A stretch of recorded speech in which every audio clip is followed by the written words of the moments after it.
like to invite up the parents of the Groom. They are newly minted empty nesters and proud parents of cockatiels. Let's welcome up Mr. and Mrs. Kumar and Julie Kishore and Julie Kumar. Oh, sorry.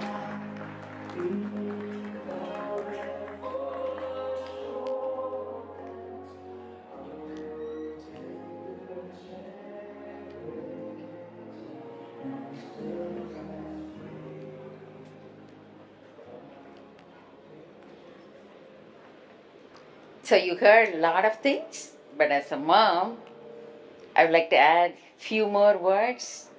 When Ben was really young, when he was a toddler, he used to get really sick. Like until 9 months old, he was very fine for a normal child, but after that, for a few years, he used to get very sick, and few times doctors couldn't diagnose what that was, and only God healed him.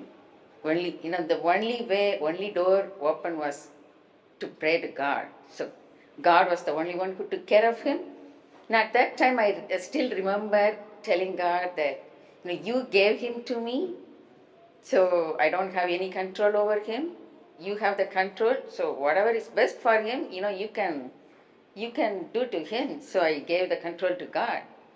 And I remember hearing words like, he may not grow up to a normal person because he had seizure, wheezing, suddenly things happen, he can't breathe, all those things happen. But today who he is because of God. And all those things he don't know because he was a toddler. And through high school he was fine, but for 1 year he was in Germany, working there in Germany. He got sick again. He used to call me and tell me, I don't feel good. And a few times he had to walk to emergency by himself to a place where he doesn't know the language well. At those times, I remembered his childhood years. So God took care of him when he was really child. So the same God is still there. He'll take care of him. Whatever is best for him, God will do best to him. So that's what my prayer was. And God took care of him in Germany. And he knows that God was the one who took care of him when he was in Germany. He knows how to put his hope and trust on God.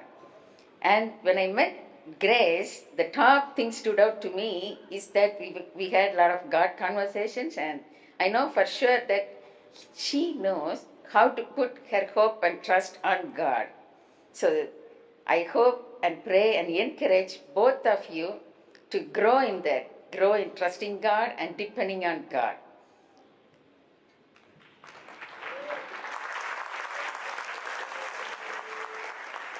God is good in blessing us with two children. Any child is a gift of God. That's what the Bible says. The blessing on the womb of a woman is a blessing that comes from God. So there is no way we can play partiality or look at somebody as superior than somebody else. But when you have your first child, when you are hoping and praying for a second child, and your wife could not conceive, and we don't know what the problem is, and then after through prayers and waiting, God blesses your wife again, and you get a second child. And then the second child goes through sickness and whatnot for the first 2 years with multiple febrile seizures, where the doctor said that he may not grow up to be a normal child, because since it happened so young, it could have affected the brain. There's no way for us to know. It's going to take some time before it will play out.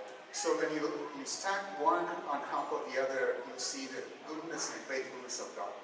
So there is in no way I'm saying that Benny is the perfect child, but he is a blessing and gift to us, just like how his sister is, and to all the children, to your parents. But God's fingerprints have been all over his life at crucial times. And even the name Benjamin God gave to us, we were not aware to pray, or we were not thinking about praying to God how we should name our child. Our daughter, if she was born, we just named her. We picked the best name that we wanted, and we called her that.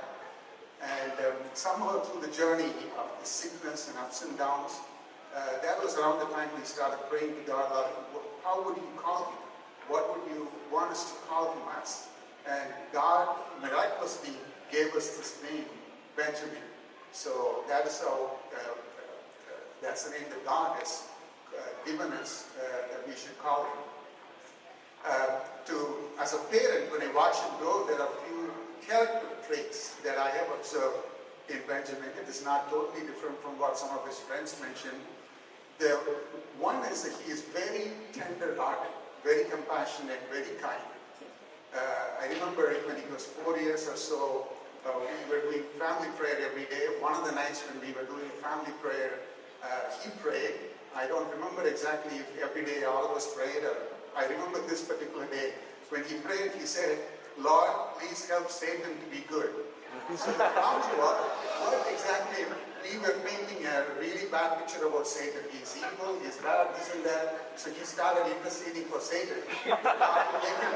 So, I don't want to get into an argument about theological meaning of the prayer, but okay, you could say that, okay, that was a cute prayer of a 5-year-old boy. You could say that, but through the years, as he grew up to be a young man, a teenager, young adult, I could see that all over his life, his heart of compassion and very tender. And I also, he is wise beyond his age. Definitely he didn't get that from me. There were times when we had difficult conversations with our other child, who I will leave unnamed. Just guess. So when we had those difficult conversations, his wisdom shone through in some of the situations. We try to counsel or ask or listen or respond in a ways that the child would understand, but sometimes he was able to be that person to speak the right word at the right time. And the third thing is he's very generous. In his first year in college, the summer came around, he didn't have an internship. I called some of my friends that I know in the industry who might be able to give a lead or something. Nothing worked out. So it was the beginning of the summer months, I don't know if it was May or whatever, June. So he just applied to an open position and he got accepted for that. He was happy, they paid him for that too. It was an engineering related job, so he was even more happier. So he went, started working, and he was waiting for his first paycheck. When his first paycheck came, he saw they had taken out about 25% of the paycheck. And I remember we were sitting in the living room, he opened it, and he saw that I could see the disappointment, that 25% of his hard-earned money was just evaporated by the time it came from the company to him. He said,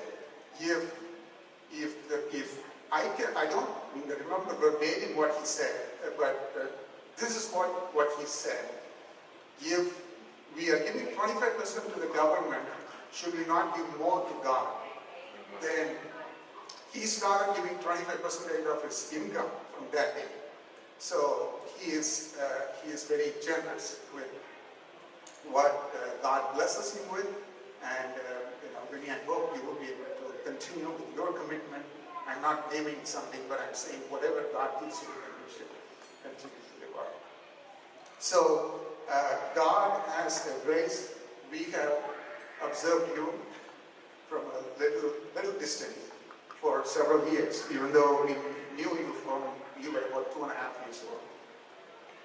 We have seen how you are a beautiful bright walk, both inside and out. And I see you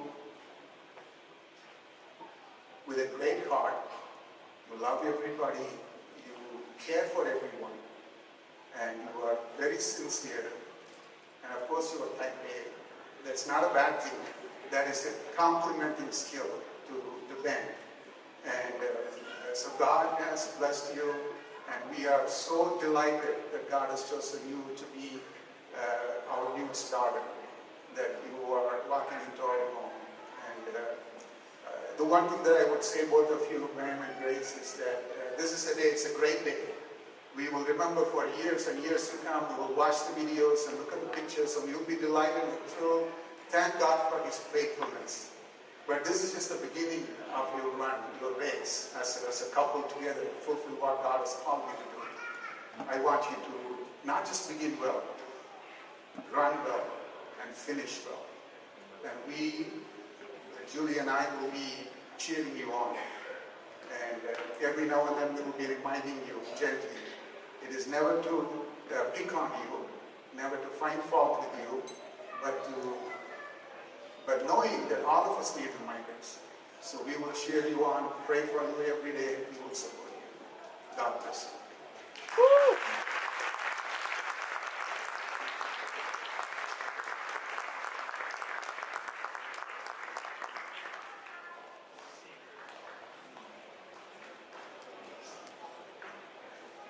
Thank you so much, Julie, Auntie, and Kishore.